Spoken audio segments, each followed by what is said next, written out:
Assalamualaikum warahmatullahi wabarakatuh.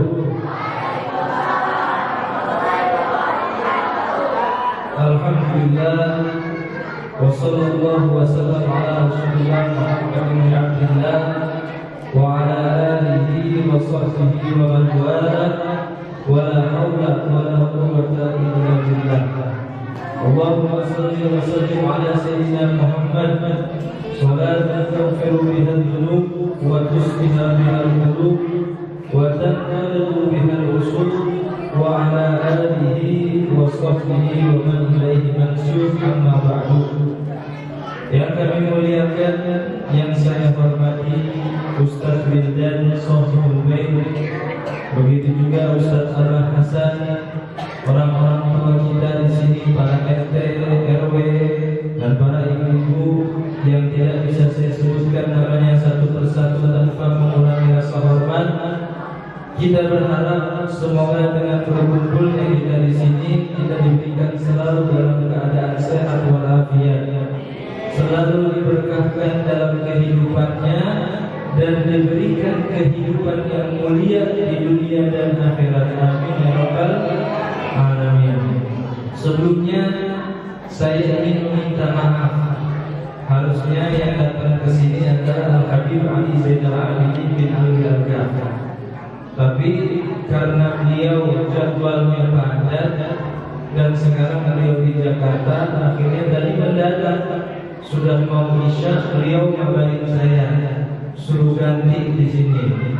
Alhamdulillah kita pun dari perjalanan sempat macet, jadi mohon maaf ya, tolong bukakan pintu maaf. Kita doakan ya guru kita khususnya Al-Habib Ali Zainal Abidin, semoga beliau dalam keadaan sehat, dalam keadaan berkah, dan dilancarkan dakwahnya. Amin ya rabbal alamin. Kaum muslimin dan muslimat yang dimuliakan Allah Subhanahu wa taala, perkumpulan seperti ini adalah perkumpulan yang kita perlukan. Perkumpulan seperti ini adalah perkumpulan yang kita butuhkan. Kenapa kita bisa berkumpul seperti ini? Kenapa kita perlu berkumpul seperti ini? Karena sesungguhnya berkumpul seperti ini itu untuk mengecas hati kita. Ibu-ibu punya handphone semua? Punya? Bapak-bapak punya handphone semua? Punya. Kalau handphone sudah 0%, kira-kira apa yang terjadi? Mati, pahit, maut. Begitu juga hati kita. Kalau hati kita kosong daripada zikir Allah Subhanahu wa taala, kalau hati kita kosong mengingat Rasul sallallahu alaihi wasallam, kalau hati kita kosong untuk mengingat dosa-dosa kita, maka yang terjadi hati ini pun akan mati. Maka kalau hati sudah mati itu berbahaya.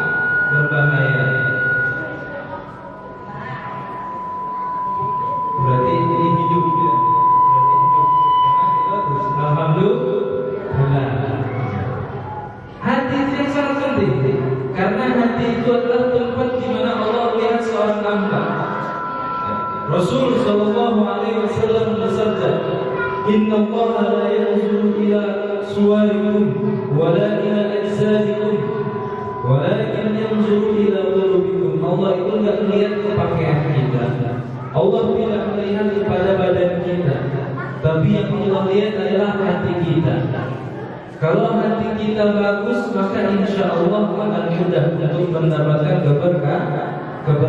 Jangan sampai hati kita diisi dengan dengan rasa hasud, dengan rasa dengki, iri, dengan rasa-rasa yang lain, dengan penyakit yang lain. Karena penyakit hati ini akan dihisap orangnya sampai dia meninggal. Kita kalau sakit gigi meninggal, sembuh nggak sakitnya? Kita kalau sakit gigi sembuh meninggal, sembuh nggak sakitnya? Sembuh apa enggak? Hilang apa enggak? Hilang. Kalau kita punya penyakit pusing, terus kita meninggal, hilang nggak pusingnya? Hilang. Dia akan hilang dengan hilangnya nyawa kita. Tapi penyakit hati, orang akan dihisap dengan sakit hati tersebut.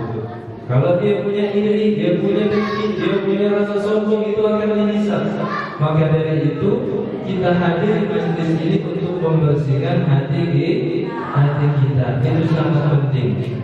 Maka dalam rangka membersihkan hati, Rasulullah pun memberikan 3 resep. Ya, siap dicatat, siap diamalkan.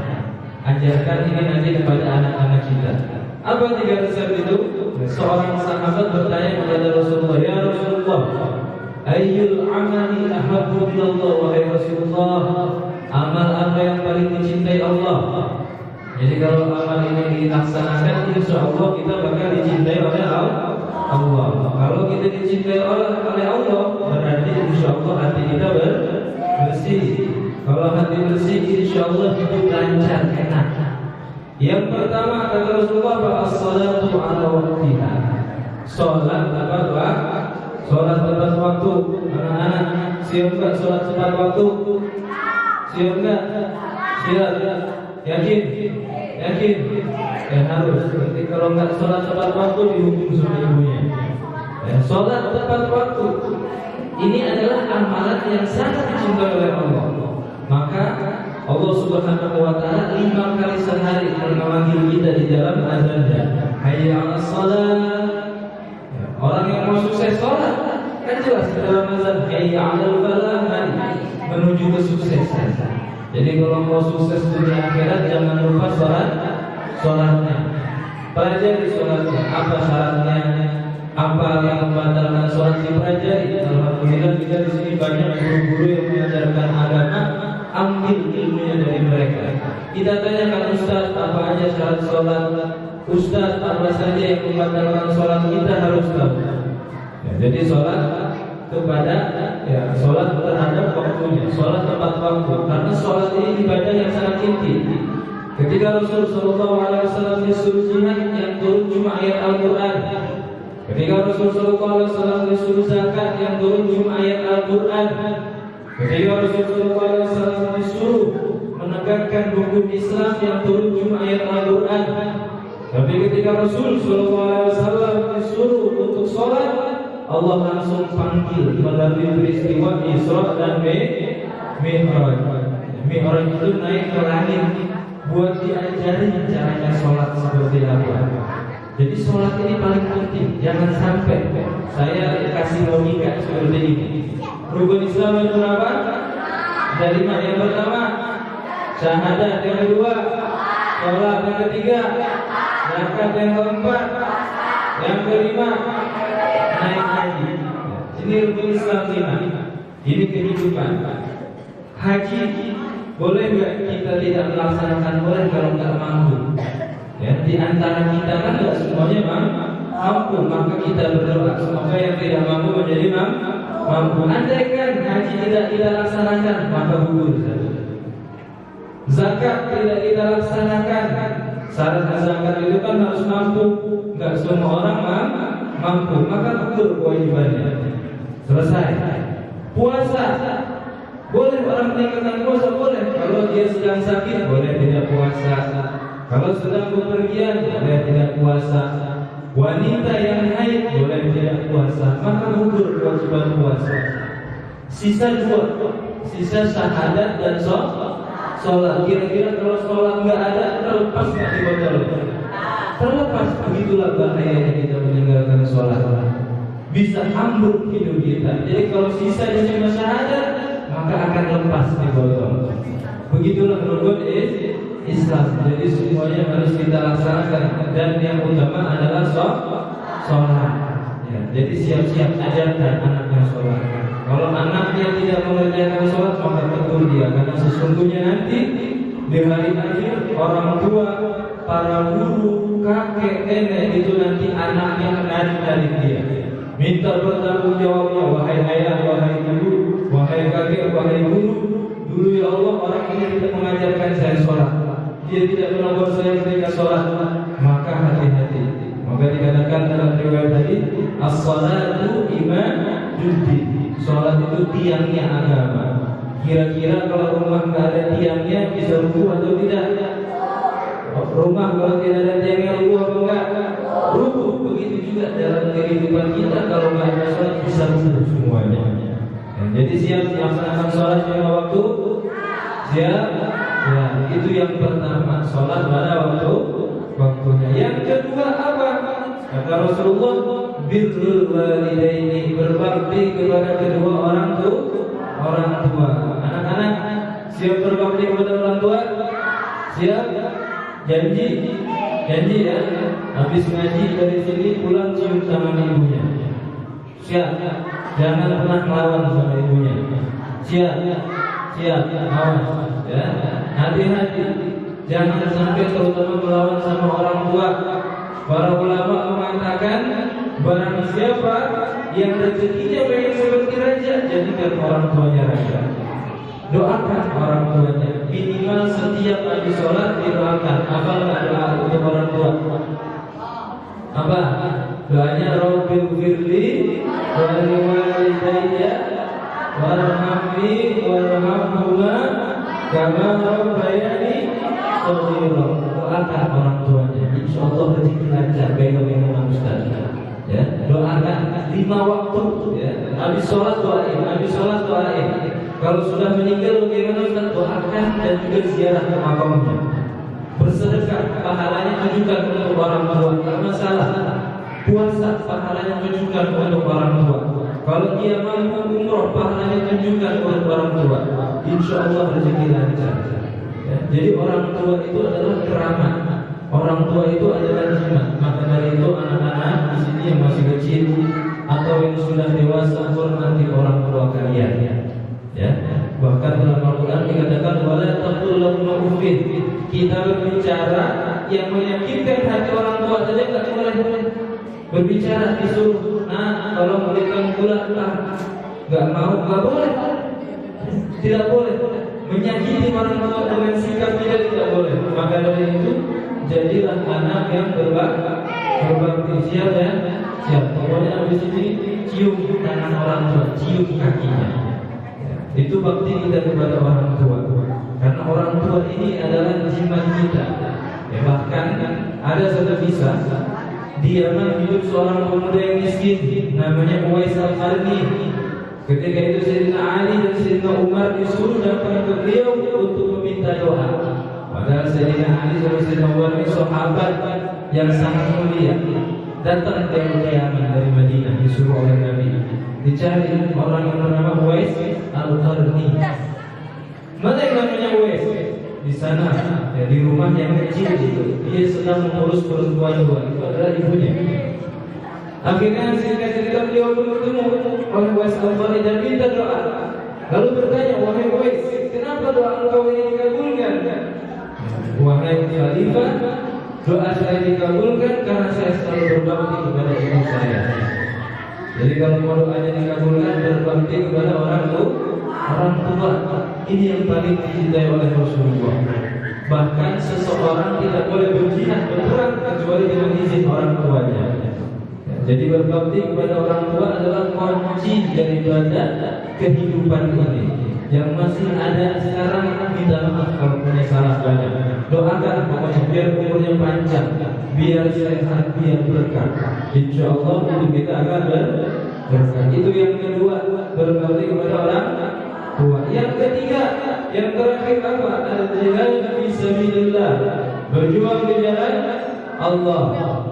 Kita kan tak mungkin bisa pergi ke Palestina. Mungkin ya kita pergi ke Palestina? Tak mungkin, susah. Maka Allah berikan perjuangan yang lain. Seperti apa? Kita hadir di majelis ini, itu perjuangan. Dari tadi, dari mana kita duduk habis isya menunggu guru kita, itu adalah perjuangan. mendapatkan ridho Allah aja perlu perjuangan. Ada yang ngantuk-ngantuk gak masalah, ada yang bawa anak, ada yang dia sambil berlari tidak masalah, karena itu adalah perjuangan di jalan Allah. Jadi beruntunglah mereka yang bisa berjuang di jalan Allah. Mereka yang menyumbang untuk acara ini juga berjuang dengan hartanya. Mereka yang menyumbang nanti bersih-bersih berjuang dengan tenaganya. Mereka yang mengadakan ide misalkan juga berjuang dengan idenya. Jadi berjuang itu bukan hanya dengan tenaga, tapi dengan pikiran juga bisa. Bahkan ketika itu sahabat bertanya, seorang sahabat banyak yang miskin bertanya, ya Rasulullah, kami ini sahabat yang miskin, gimana caranya kita sedekah? Sedangkan yang lain kaya, bisa sedekah dengan hartanya, dengan semuanya, tapi kita yang miskin gimana sedekahnya? Kata Rasulullah, di setiap tasbih kalian subhanallah itu sedekah. Di setiap kalian mengucapkan alhamdulillah itu sedekah. Di setiap kalian mengucapkan la ilaha illallah itu sedekah. Begitu juga perjuangan. Ketika ada seorang sahabat, ya Rasulullah, saya datang dengan membawa harta saya untuk perjuangan. Saya datang dengan pemikirannya. Saya tidak Khalid bin Walid berperang dengan tenaganya. Seperti ini. Berjihad di jalan Allah banyak sekali caranya. Anak-anak cara jihadnya bagaimana? Belajar yang benar. Banggakan orang tua. Buat orang tua sedih karena kalian berprestasi. Begitu juga guru-guru jihadnya mengajarkan murid-muridnya. Semuanya dilakukan. Mengadakan acara ini juga jihad, karena butuh pengorbanan. Bahkan hadir kita di sini pun merupakan jihad fisabilillah. Mereka yang mencari nafkah keluarga, berdagang dengan cara yang halal, itu juga berjihad di jalan Allah. Jadi berjihad di jalan Allah itu banyak caranya. Tinggal kita pilih, mau dengan harta, mau dengan pikiran, mau dengan tenaga, terserah. Mana yang cocok buat kita ambil. Jadi itu pelajaran yang bisa kita ambil untuk mensucikan hati kita. Saya ulangi lagi, ada 3. Yang pertama adalah sholat tepat waktunya. Yang kedua adalah berbakti kepada orang tua, dan yang ketiga adalah berjuang di jalan Allah. Dan ini banyak caranya. Insya Allah 3 ini dihafal, diamalkan, diajarkan kepada anak-anaknya, maka akan jadi sedekah jariyah. Man dalla ala khairin falahu ajrun mithlu fa'ilihi. Orang yang menunjukkan kebaikan kepada orang lain, dia akan dapat pahala. Maka cukup sekian karena sudah malam. Ya, cukup sampai sini. Cukup ya. Gaji kalau usah banyak-banyak, yang penting paham. Ada paham 3 tadi? Ya 3 diamalin, dihafalin ya. Berbakti kepada orang tua terutama. Siap berbakti kepada orang tua. Janji ya, awas nanti kalau orang tua jadi marahin ya. Kalau minta jangan dengan nada yang keras, jangan memaksa. Paham? Pulang dari pengajian ini harus jadi lebih baik ya. Saya punya sore. Ya. Maka cukup sekian dari saya. Kurang lebihnya mohon dimaafkan ya, karena saya tulis sudah tidak cocok membandingkan beliau ini kakak kelas saya yang sangat jauh di Yaman. Beliau ilmunya Masya Allah, dan dikit lagi mendapatkan gelar doktor. Ya, sedangkan saya seperti tayamum itu debu, kalau kena angin ya sudah. Ya, kalau kena angin ya sudah. Ya, maka sekian kita doakan guru-guru kita semoga dalam keadaan sehat, orang-orang tua kita, begitu juga semua yang ada di sini. Yang punya masalah diselesaikan masalahnya, yang punya penyakit diangkat penyakitnya, yang belum punya keturunan dikasih keturunan yang solehan, yang belum punya jodoh dikasih jodohnya, yang sudah mendahulukan kita semoga diampuni. Pokoknya kebaikan dunia dan akhirat. Maka kita baca Al-Fatihah. Ala hati dunia wa ala kulli min salihah wa ila hadratin Nabi Muhammad sallallahu alaihi wasallam. Bismillahirrahmanirrahim. Alhamdulillahirabbil alamin. Arrahmanirrahim. Maliki yaumiddin. Iyyaka na'budu wa iyyaka nasta'in. Ihdinas siratal mustaqim. Shiratal ladzina